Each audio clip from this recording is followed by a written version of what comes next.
the Internet Innovation Alliance. I want to say a word about the Alliance and tell you a little bit about the organization. It's a membership organization, a nonprofit. We have 175 members, and our members are both profit-making organizations as well as nonprofits.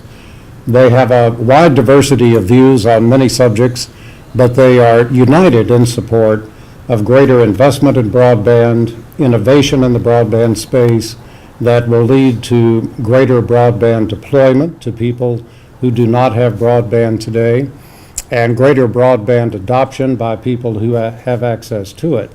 That is the defining principle of the Internet Innovation Alliance, and you will see that theme repeated in comments that the Alliance files at the FCC in association with various rulemakings. You'll see that theme reflected in forums such as this Hill Academy today that we sponsor throughout the year under our sponsorship and in partnership with other organizations. And you'll see that theme reflected in various articles and publications that we put forth on an annual basis. I am the honorary chairman of the Internet Innovation Alliance. My name is Rick Boucher. I was a member of the House of Representatives from 1983 until 2011. And for all but a couple of those years, I served here on the House Energy and Commerce Committee. And in my later years in the Congress, I was privileged to chair the Subcommittee on Communications, Technology, and the Internet. The subcommittee is constant, but its name continually changes. At the time that my friend Jack Fields chaired the subcommittee, it was known as the Subcommittee on Telecommunications and Finance. And today, I think it has yet another name, the exact nomenclature of which escapes me, but its jurisdiction has been Federal Telecommunications Policy historically and remains that today. I am today in the Washington office of Sidley Austin, a global law firm, and in that office I chair the Government Strategies Practice Group. I'm particularly pleased that my friend and former colleague on the Energy and Commerce Committee, Jack Fields, has accepted our invitation to take part in the conversation today, because no one, in my opinion, is better situated to talk about the context in which the 1996 Telecommunications Act was adopted, the circumstances that existed at that time that necessitated a legislative change, what that legislative change was, and the successes that that change has created in our telecommunications economy. At the time, Jack was the chairman of the subcommittee on telecommunications and finance, and he was the author of the 1996 Telecommunications Act. He was chief sponsor of the bill that was processed in and reported by the subcommittee, the full Energy and Commerce Committee, and passed the House. And his legislation became the foundation for the 1996 Communications Act that was signed in 1996 by President Clinton. Today, Jack is the CEO of the 21st Century Group, also located here in Washington, D.C. This morning, Jack and I are going to look back, and we're also going to look forward. We're going to look back at the context for the passage of the 1996 Telecommunications Act, and then we're going to look at the circumstances today that necessitate the next major statutory reform of our telecommunications laws. We're going to look at the technological changes and the marketplace changes that in 1996 had outstripped the regulatory laws and necessitated change. And we're going to look at the very changes in technology and the marketplace that once again in 2014 are creating the context for a major statutory reform. Reflecting on the 1996 Act experience sets the stage for the reforms that are needed today, and so I think it's a worthwhile conversation in which to engage.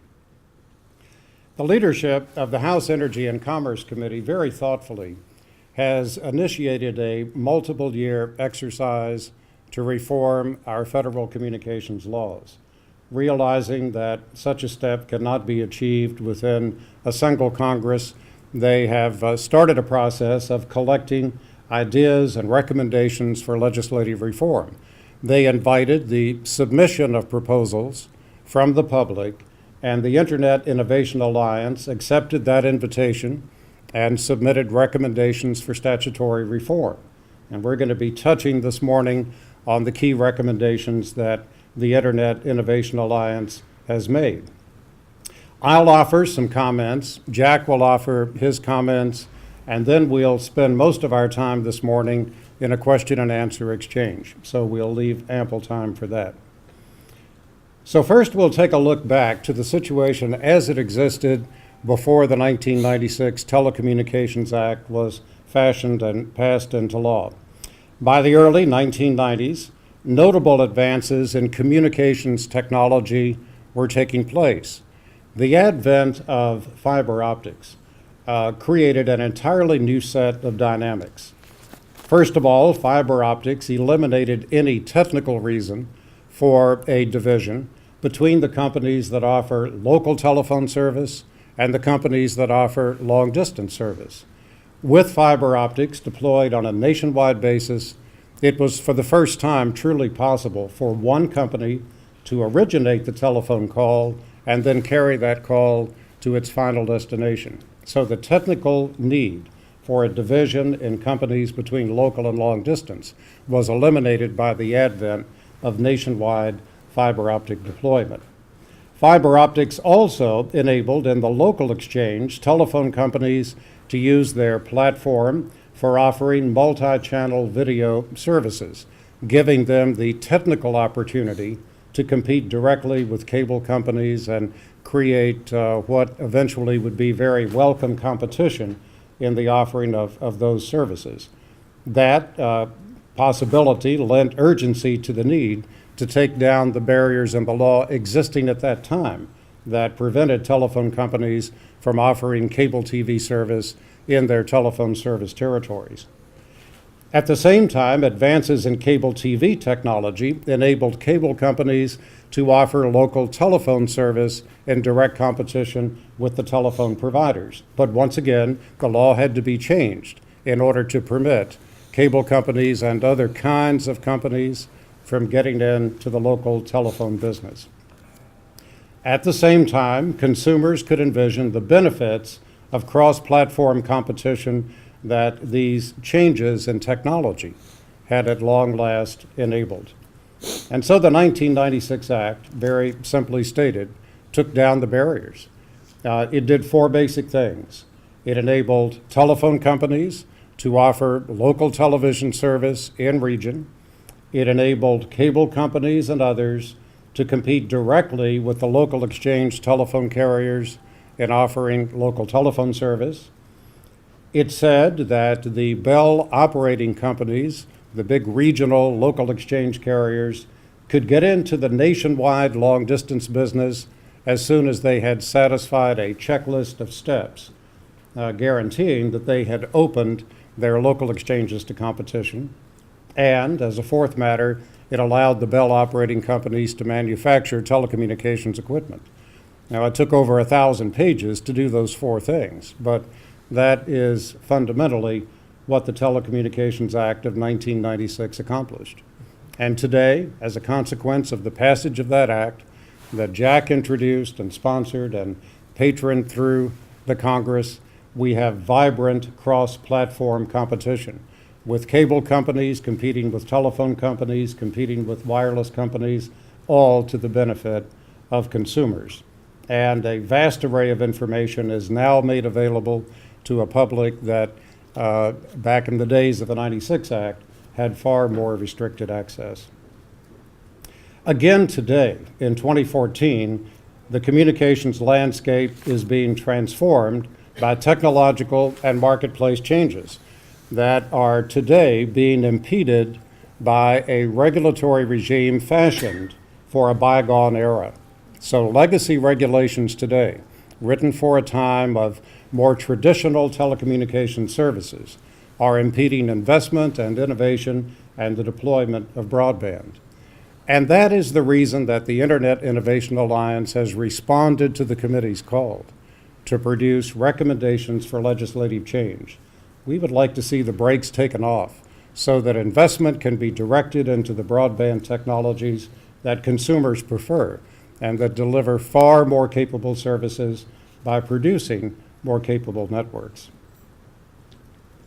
Telephone, cable, and wireless companies today are offering the combination of voice, video, and data services, and they're doing that in direct competition, one with the other, and they're using packet-routed networks that employ the Internet Protocol.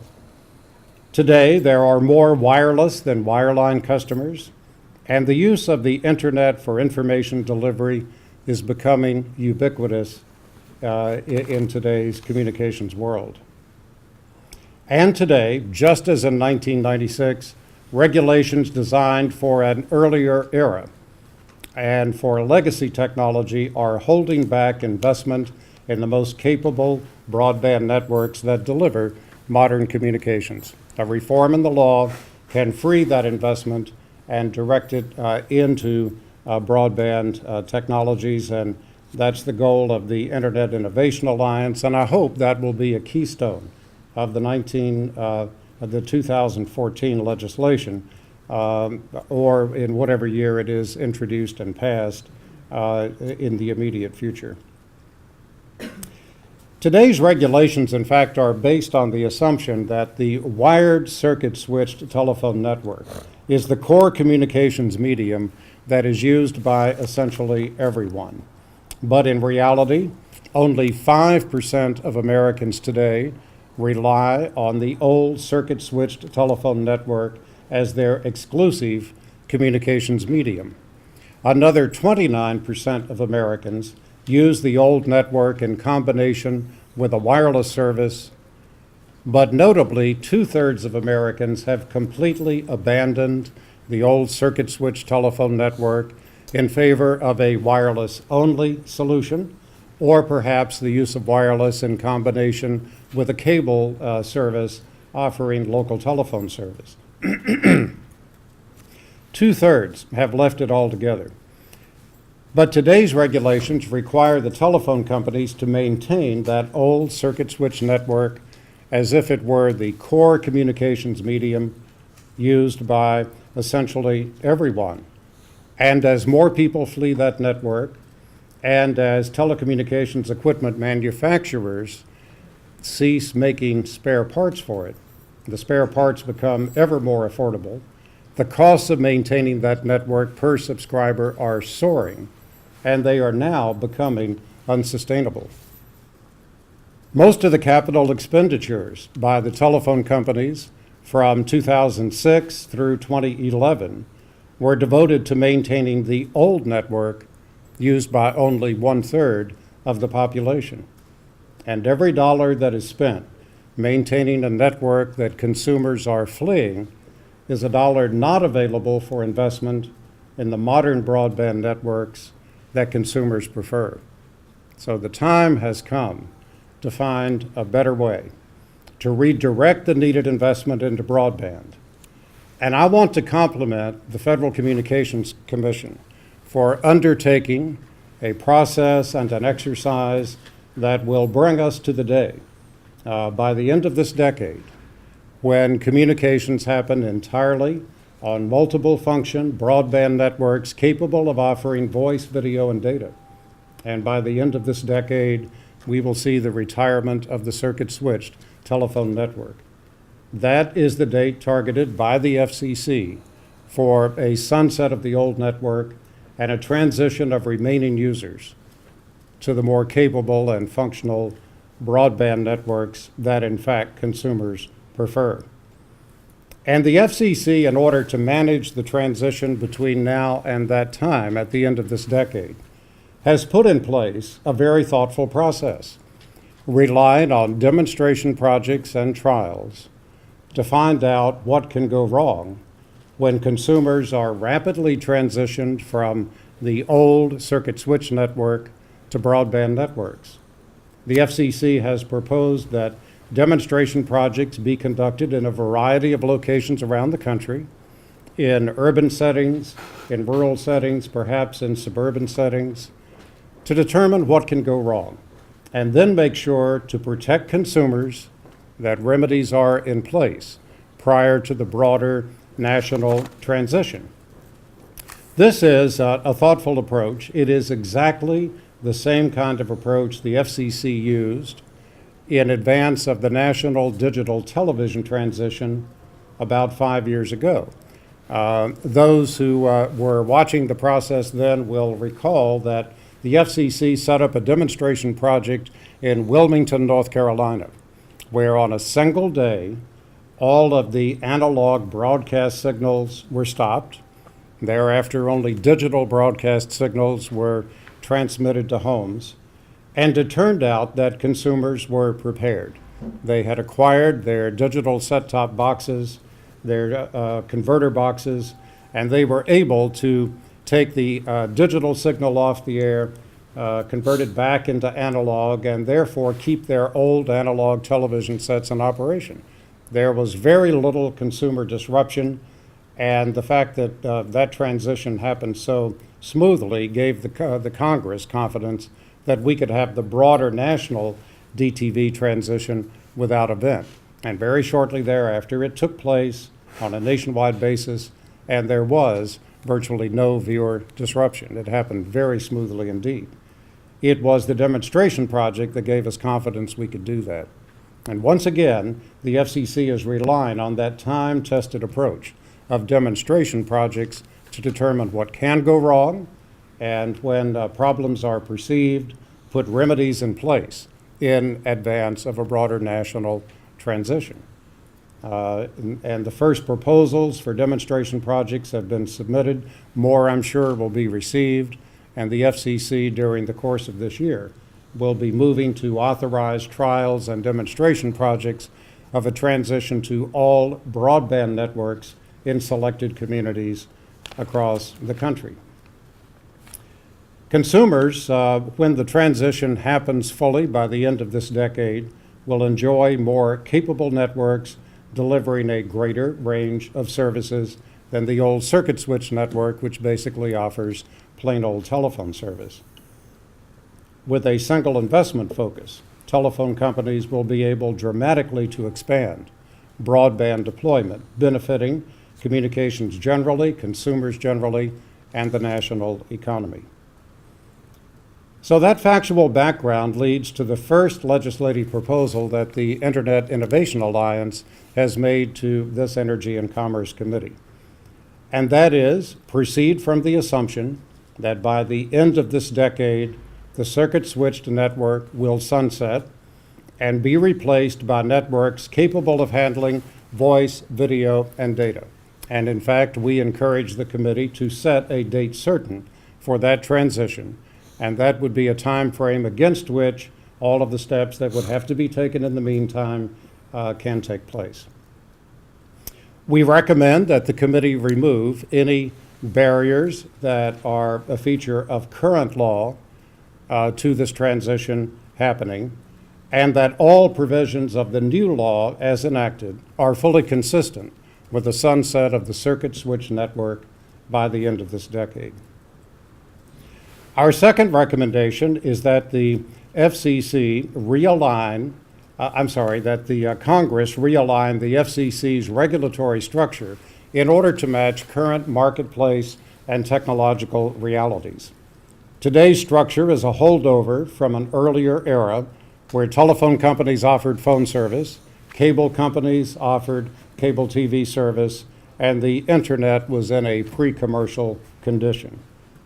A streamlined structure would adopt functional regulation and recognize today's vibrant cross-platform competition. It would assure that similar services face similar regulatory treatment. Replacing sectoral regulation, which we have today, with separate bureaus at the FCC for wireline and for cable and for wireless, with a functional approach that recognizes the range of services offered, not just the company that happens to offer those services. Our third recommendation addresses the spectrum crunch, and we urge the Congress to adopt an innovative approach to the reallocation of government-held spectrum for commercial use. The reality, as observers will readily acknowledge, is that the government agencies that own large swaths of spectrum are reluctant to participate in reallocation of that spectrum for commercial use. And once reallocation happens, the agencies are very reluctant to vacate the spectrum. They're very slow to take those steps. And so the current situation, quite honestly, just isn't working. And the things that have been done to reallocate government spectrum, while well-intentioned, really fall short of the goals that are needed. And so a more innovative approach may be necessary. So we've recommended that the Energy and Commerce Committee consider offering perhaps a set of incentives to government agencies to encourage spectrum reallocation and the rapid vacation of spectrum once it is allocated. Maybe these are financial incentives, maybe it's other kinds of incentives. A somewhat more dramatic, innovative approach would be to apply a process very similar to what was applied for military base closings. You may recall that that did work.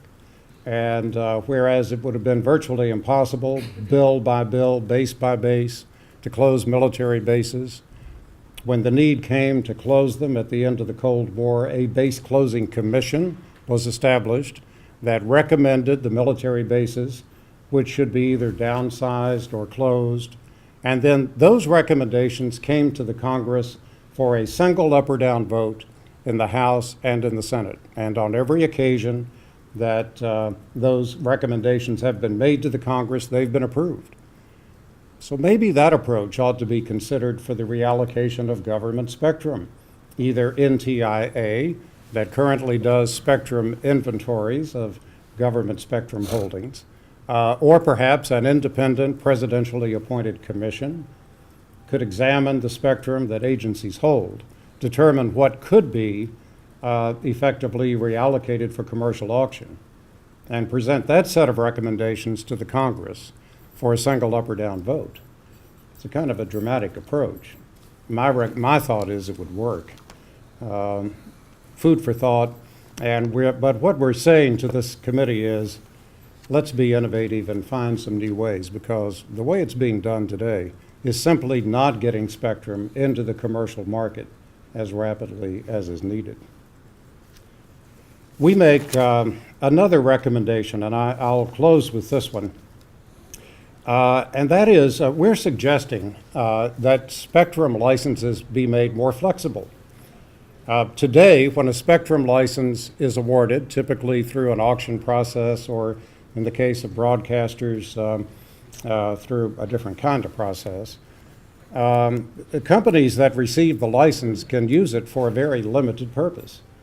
Wireless companies, typical cellular companies, can offer cellular phone service or they can offer mobile data service. But that's all. Broadcasters, when they get a license, can broadcast television, or if they're radio stations, they can broadcast radio.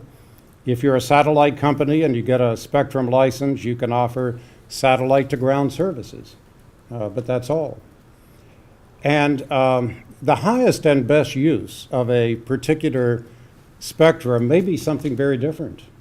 And the open market, the secondary market for license leasing and sale, could determine what that higher and better use is. And so with more flexible licenses, where the license recipient can engage in a secondary market transaction and enter into an arrangement with someone who wants to lease or purchase that license and would use it for an entirely different purpose, would enhance spectrum efficiency. So changing the law to make that possible seems to us to make a great deal of sense, and we're recommending those changes as well. So our core IIA recommendations are these. First, a transition to all broadband networks. Use demonstration trials in order to get there, as the FCC is proposing, and set a sunset date for the circuit-switched phone network by the end of this decade.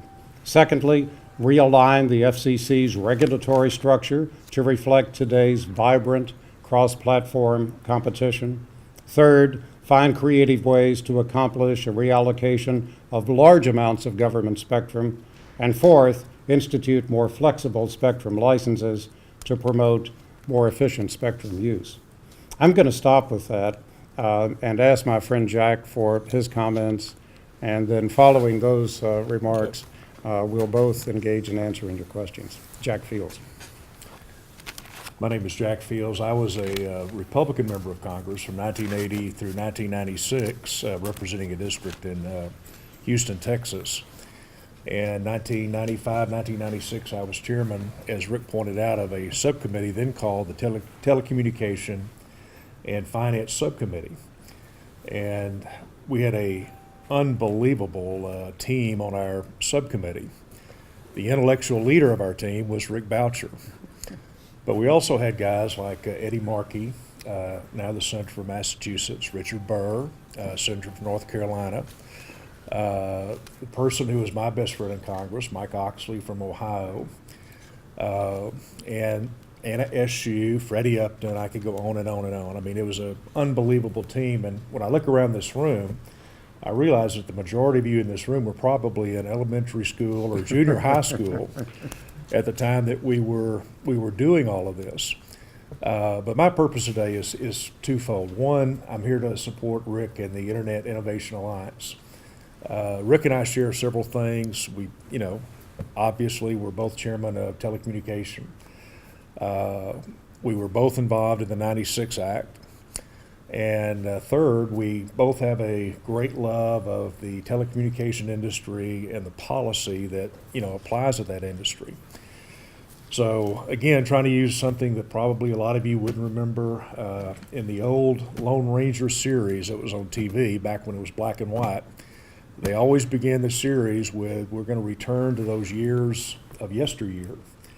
And what I'd like to do is give you just a little bit of color of where we were in 1995 and some of the things that we had to deal with. When you think about our particular subcommittee, on the security side, we dealt with a 1933, a 1934, and a 1940 Act, post-Depression legislation. And I'm not going to touch on this, but we were fortunate in passing a major reform of securities policy during that time. And again, because of our team. In regard to telecommunication, we dealt with a 1934 piece of legislation. And there had been some hodgepodge changes to that, some Band-Aids, such as the 1992 Cable Act. But as Rick alluded to, at that particular moment, you had things in boxes. You had a telephone company box, you had a cable box, you had a long distance box, you had a broadcast box, you had a satellite box. And when I became chairman, and to give you one quick vignette of how things have changed, when Republicans were elected to the majority in November of 1994, I got a call from John Dingell. And I am a tremendous admirer of Chairman Dingell. And I still call him chairman, as probably most other people who served with him do, out of respect. One of the great leaders to me who's ever served in this institution. John called me up, and it was a couple of days after the election, and said, Jack, I think you're going to be a great chairman of telecommunication, and I'm going to work with you in every possible way that I can. And it's my hope that that spirit returns to this House. I think we need it. And I think perhaps what should be done, and I think will be done on telecommunication, could lead to that kind of bipartisanship and a change of attitude. And when you look back, the 96 Act is one of the last examples where people truly did work together. And as an end result, when we came out of subcommittee, we were almost unanimous in passing our legislation. When we came out of full committee, we were either unanimous or almost unanimous. When we went to the House floor, we were almost totally unanimous. And this was a major sea change.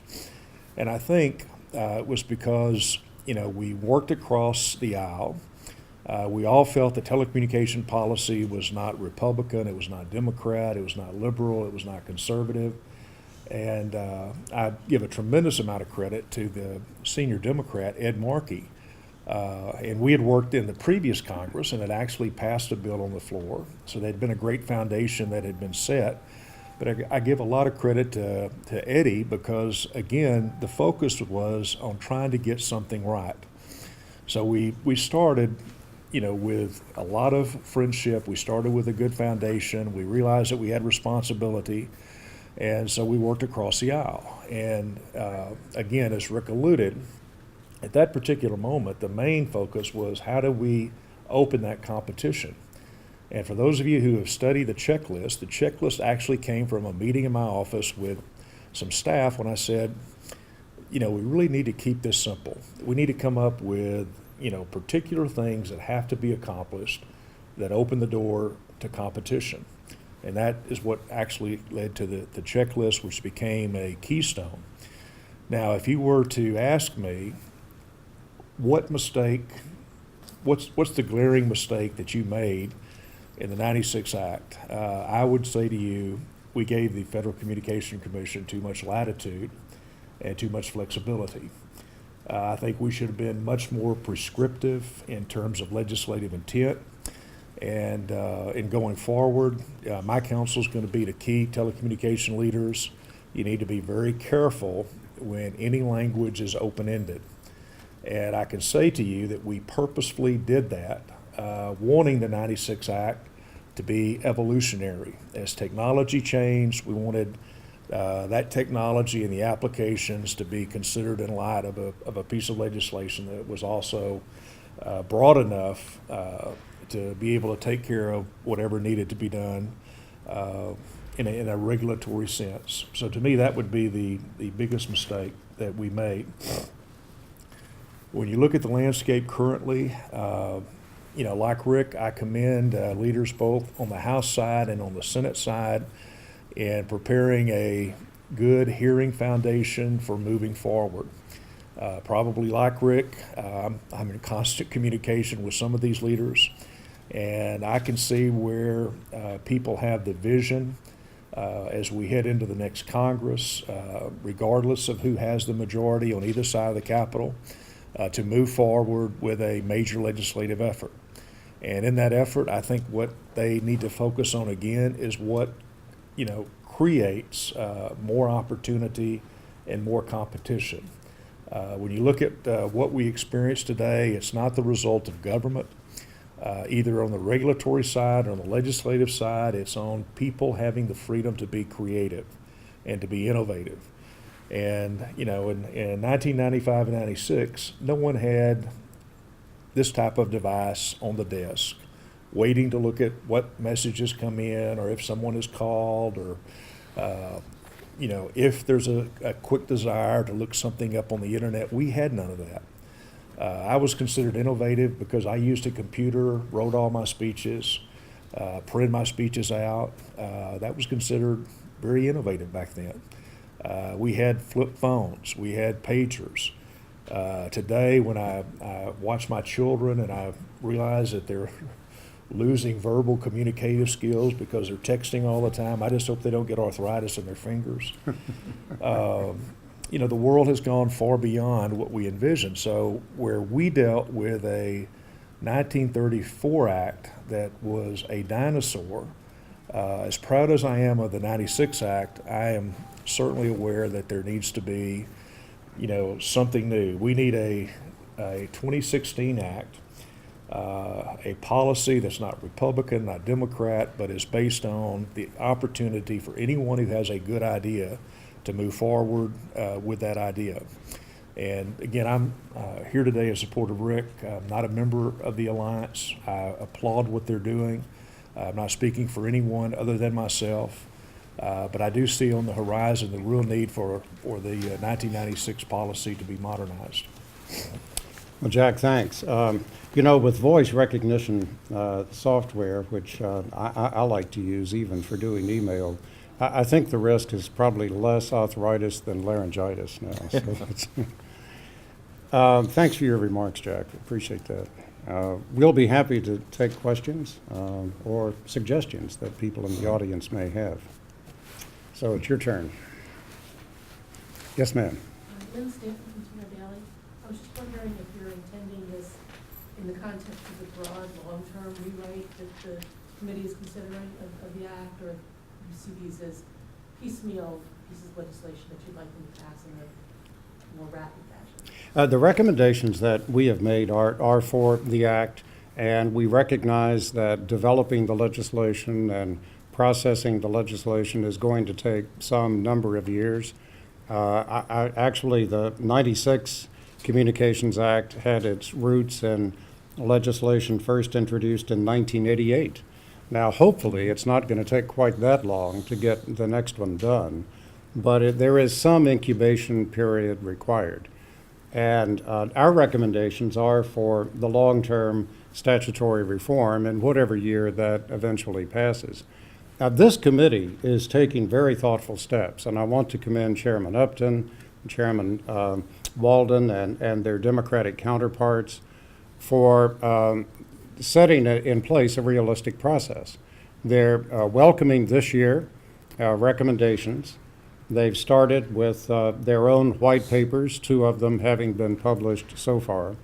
They have invited comments from the interested public, and they've received some very thoughtful recommendations for statutory reform. I'd like to think our Internet Innovation Alliance recommendations are in that category. And they potentially will be holding hearings on some of those proposals later this year.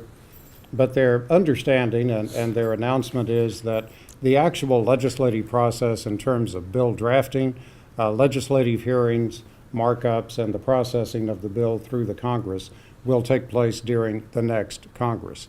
And in all probability, at a minimum, that's going to be a 2-year exercise measured from next January.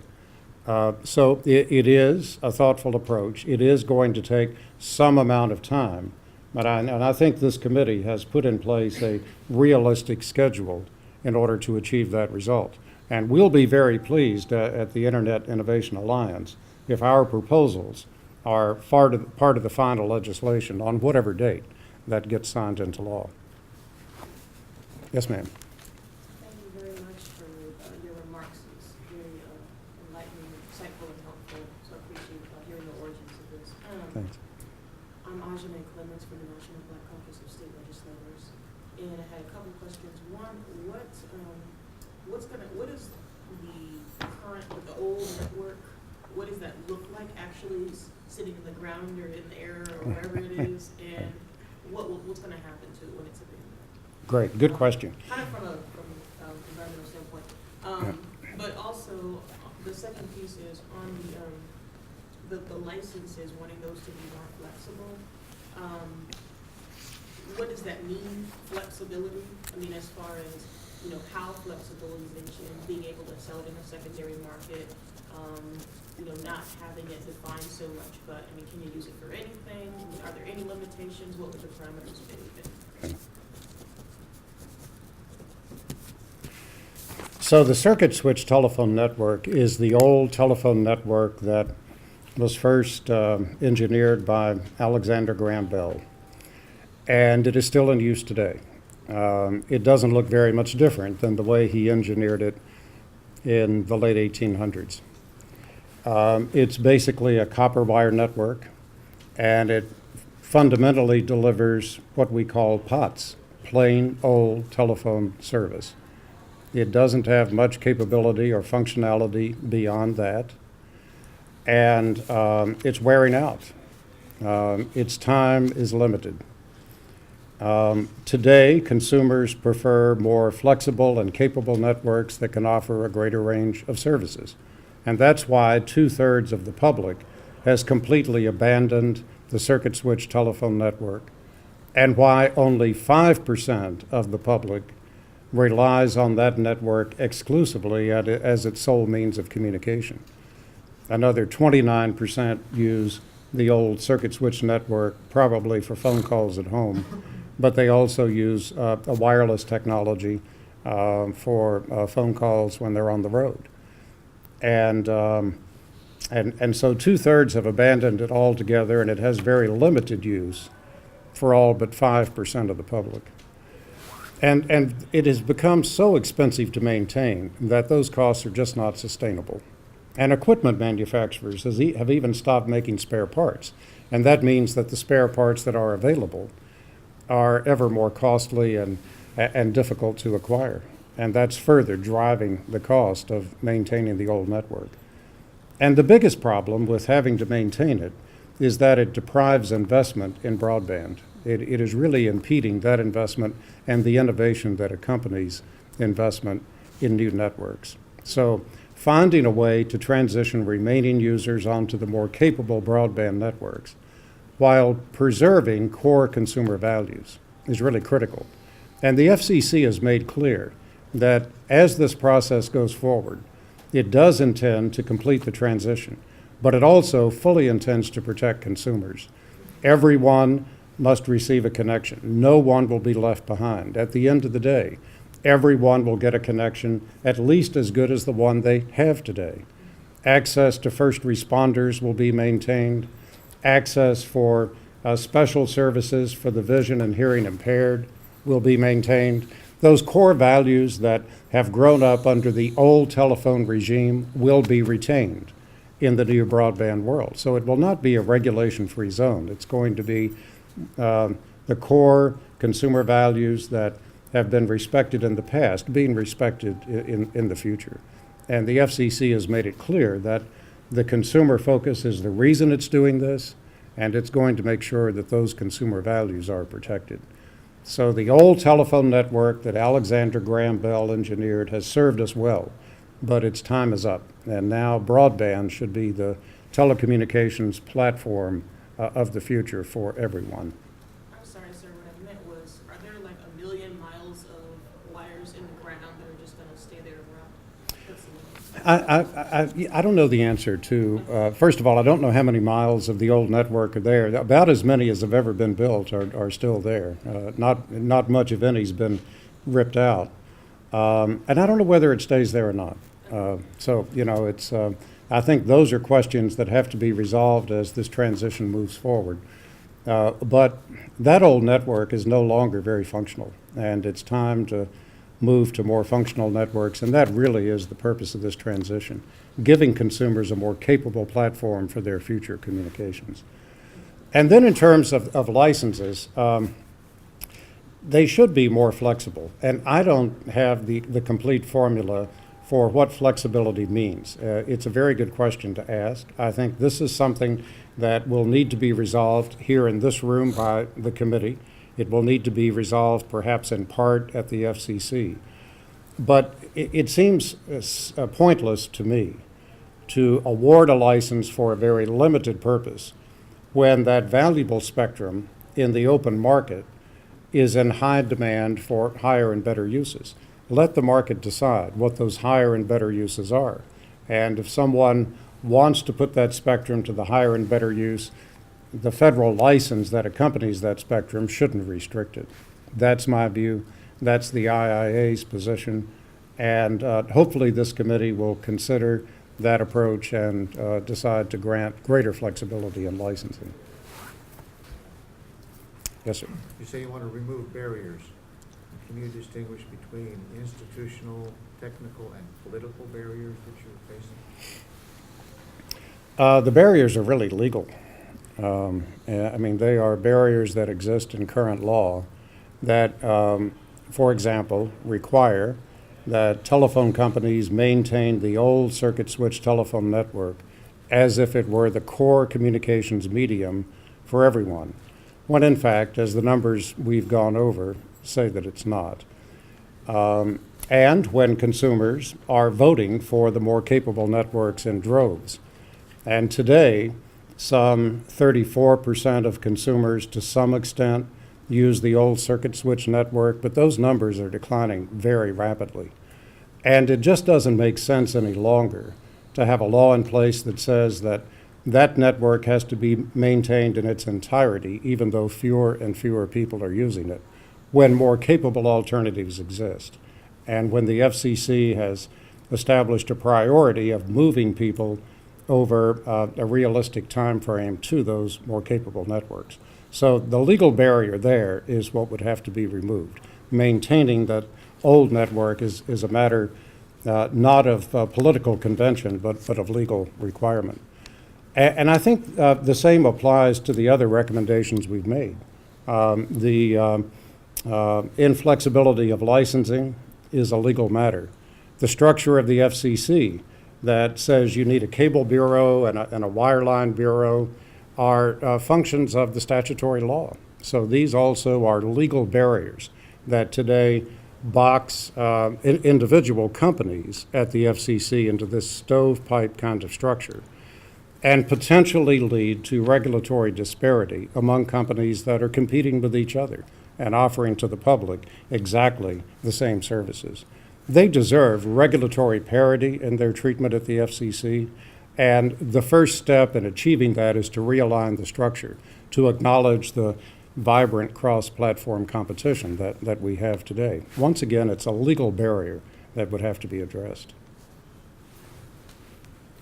Other questions? Yes, ma'am. I'm Rena Bhattacharya from Current Analysis. You talk about... I'm sorry, I didn't hear. Rena Bhattacharya from Current Analysis. Okay.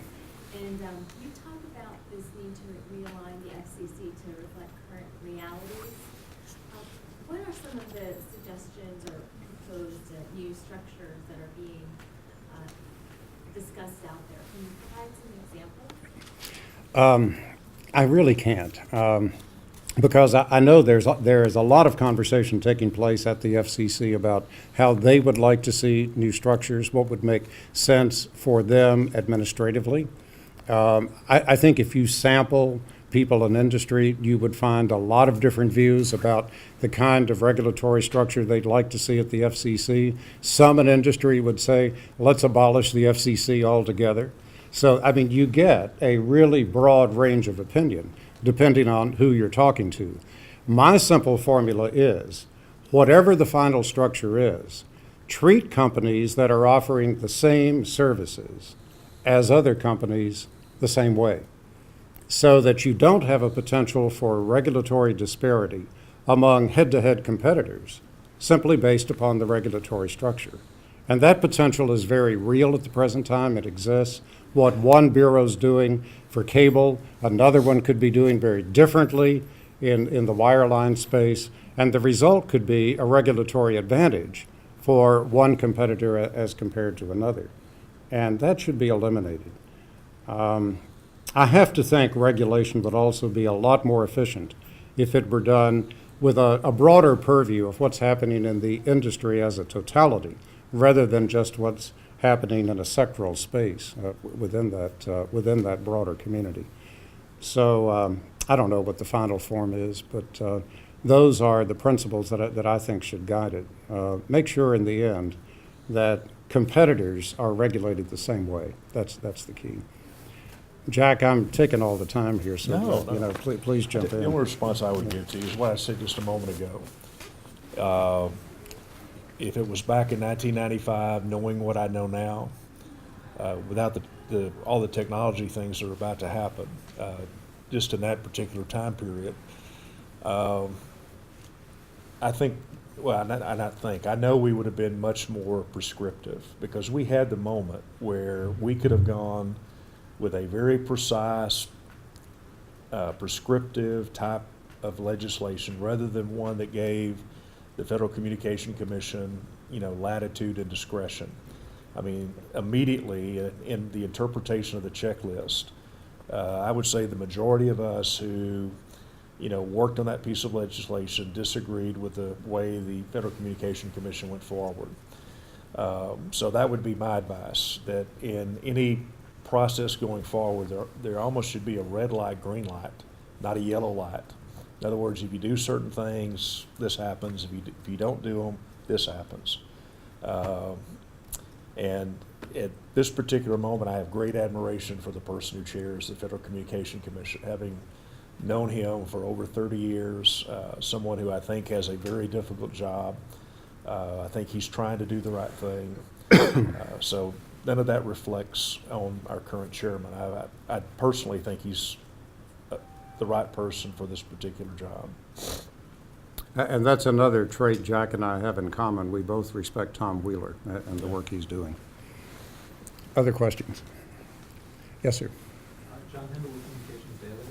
I'm curious how you think Congress has changed over the last 18 years or so, and how much more difficult it might be to pass legislation now compared to back then. Because we've been talking a lot about the bipartisan nature and some of the personalities involved, and how much harder do you think that would be going forward? Jack, why don't you take a crack at that? Well, it's obvious Congress has changed. And, I mean, we could, talk for hours about, what needs to be done to instill more bipartisanship. I personally think this is a legislative effort that, could bring back people working together. Because, again, when you look at these policies, it's not about conservative, liberal, or about a party. It's what's best for the consumer. Eddie Markey and I used to use the example. He had Mrs. McGillicuddy, a mythical person from his district. I had a Mrs. Schultz from my district, heavy Irish, heavy German in my district. And people actually went out and tried to find Miss McGillicuddy and Miss Schultz. They didn't exist, but we kind of used these as models. A senior citizen, person on their own, what was best for that person? And I really think that there's that opportunity again. And again, when you look what Chairman Walden and people on the other side of the Capitol are doing and, laying the predicate, I foresee that, the climate is right, beginning in January of 2015 to initiate an effort, again with hearings. And you'll know this is going to happen if you see Chairman Walden announce, I'm going to hold these hearings, I'm going to mark up in the subcommittee on this date, I'm going to ask Chairman Upton to give me this date at the full committee and then go to the floor. And I think for a major piece of telecommunication legislation to pass, that has to be off the House and Senate floor by late summer or early fall at the latest. And I honestly believe that there's that possibility. And again, when you look at some of the primary actors, and I'm most familiar on the House side, but when you look at people like Chairman Walton, Chairman Upton, Anna Eshoo, Steve Scalise, you've got the right dynamic to pass a good piece of legislation. And in talking to these people, I know the interest is there, and I certainly think they're motivated. And again, I think the predicate has been already established to do that. I would only add that this Committee on Energy and Commerce has historically been one of the most, if not the most, bipartisan committees in the Congress. And even at a time when there is gridlock in the House, in other committees, when it's very difficult to pass legislation on the floor because it's quite challenging to get agreement, and when that same condition now appears to be more routine in the U.S. Senate as well, this committee continues to do its business on a bipartisan basis. The issues that come before this committee usually do not draw a partisan difference. They may draw a geographic difference. There will be differences among the members based upon various industry-specific concerns. But these are concerns that will be shared across the aisle, with Democrats and Republicans working together in opposition to other Democrats and Republicans who have the opposing point of view. Rarely ever do you see the division right down the center, with Republicans on one side and Democrats on the other. Now, you know, everybody can look back and find a few examples where there were partisan divisions, but it's not common. The common everyday business in this committee is very bipartisan, and that is particularly true in telecommunications issues. I mean, these are issues that by their very nature don't create differences between Democrats and Republicans. There are differences between cable and satellite and cable and broadcasters and telephone and cable, to be sure. But those are the areas where the debates form. It tends to be around those industry-specific differences in opposition to other specific industries, not so much partisan differences. Now, that's been the history. And I have every reason to think that that's also going to be the future. Mm-hmm. And as this new Telecom Act is written, I think you're going to see Democrats and Republicans working together.